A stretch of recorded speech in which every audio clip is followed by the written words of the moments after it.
Hi everybody. I wanted to give some inspiration to you today about comparing your art to others, or this can be for anything in life actually. Comparing yourself in the corporate world, anything that you do, comparing yourself, any dreams you have, comparing yourself to what other people have. And this message is for you. As I talk, I was just gonna paint so you can actually see me do something and not just hear me talk. So I'm just grabbing some acrylic paint and painting some lavender here because that's one of my favorite flowers.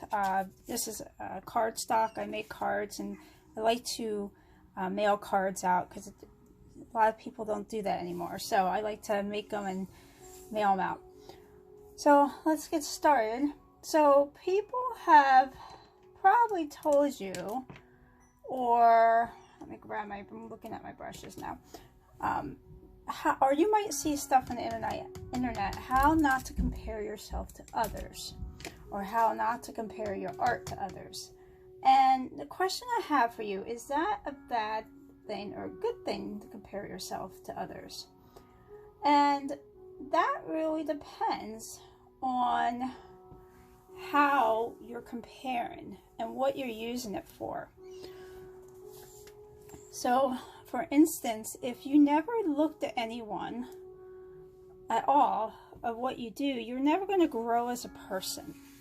You're never going to grow as an artist if you never, ever look at other people and what they're doing. So, a good thing I would suggest is a mentor. If you have a mentor that you're looking up to all the time, as someone that you want to learn from, then that would be a good thing, right? So if you don't have a mentor in anything in life, it could be anyone in your life that you actually are inspired to be, you're not going to grow. All right, so that's will be a good way of comparing your art or any kind of life goal. If you look at somebody and you're not where they are, but what they're doing is inspiring you, that is also a very healthy way of comparing your art or your dreams to others. Another way, if obviously what you're seeing, what the person is encouraging you, that will be another positive thing you could do to compare. Comparing doesn't actually always mean criticize. It just can be a self-evaluation or a learning experience. So if you're comparing yourself to other people and you are learning, that is actually very beneficial to you, and I actually encourage you to do it. If looking at somebody doesn't want you to change who you are, and you don't want to exactly be like that person, but you want to take what they're doing and glean from it and learn, that is actually something I highly recommend you do. If you're just freelancing and doing everything solo all the time, you're not going to get to the next level in life. And that's just, you ask anyone that's successful, they will tell you that. So is comparing yourself good? Yes, it can be good. However, there's a lot of negative consequences or effects if you compare yourself to others in the wrong way. And how do you know if you're doing it the wrong way? It's really how you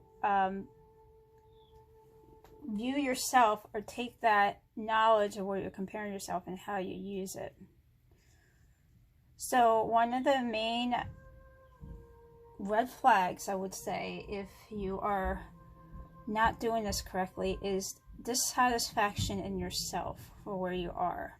You're not appreciating your talents, where you're at. You're just in ease, and you're being discouraged.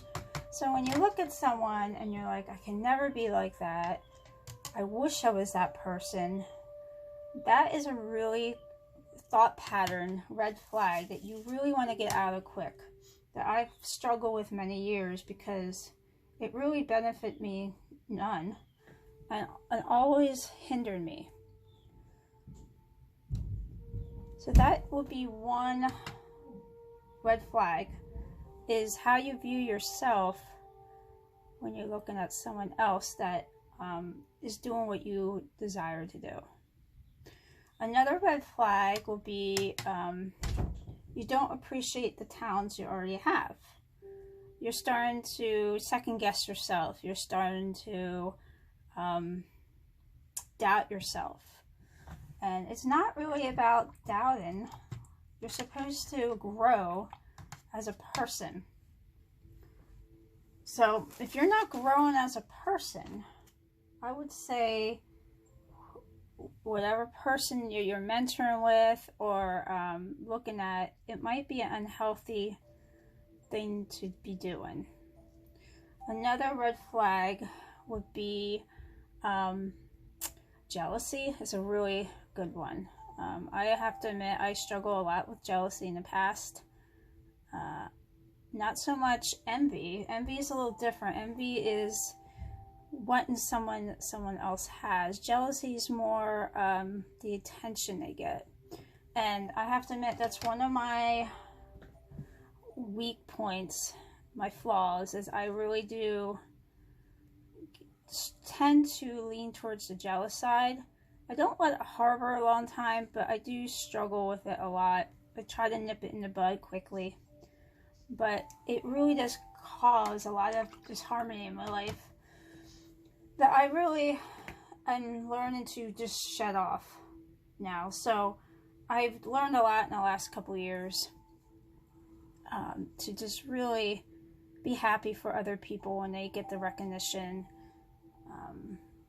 to actually take the recognition and learn from it. Like, what are they doing right that I could take and learn from it and use in my life also, or apply to myself. So basically, how you look at yourself is really the key here. Beating yourself up really is not going to benefit you to be successful in any way. It's not going to get you where you want to be. And I can't even think of anything that will benefit you from being dissatisfied with yourself. So I would encourage you, if you have a habit of, let's say, looking down on yourself when you look at other people, is to stop and first, before you start looking for mentors, write a list. Stop looking at other people for a while and write a list of 10 things that you appreciate about yourself.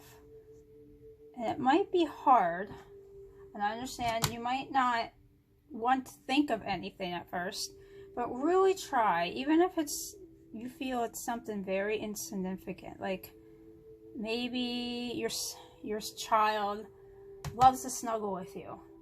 That might not be anything you really do, but the fact that your child loves you means you're doing something right in this world. So it could be things that you overlook a lot. So try to write 10 things that you really appreciate about yourself, or you can start appreciating about yourself. And give yourself a break. And then after you start doing that, I want you to look at or find a mentor. Well, first, why don't you write a goal where you want to be before you even look for a mentor? Where do you, if you could be somewhere in 5 or 10 years, where would you like to be? And after you write that down, I want you to find a mentor that's positive, influencing your life. And I want you to not compare yourself in the sense of wanting to be them, but what can you learn from them? I think that's the difference between comparing, like, what can I learn from this person? How can they help me get to point A to the next point B? And that is where you're going to start seeing a lot of growth and positive change in your life. So I hope that that helped you out, because this is one of my struggles, and that you will just really learn to love yourself, accept where you are at the moment, and give yourself grace to get to the next level, and have people encourage you on the way and not have them discourage you. All right, so I hope you've been blessed, and if you want to write in the comments a couple things that you like about yourself, I'd love to hear it. I'd love to hear positive things about, I'm so sick of negativity on the internet, so I like to hear some positive stuff. So write in the comments what at least one thing you like about yourself, and hugs out to you, and peace.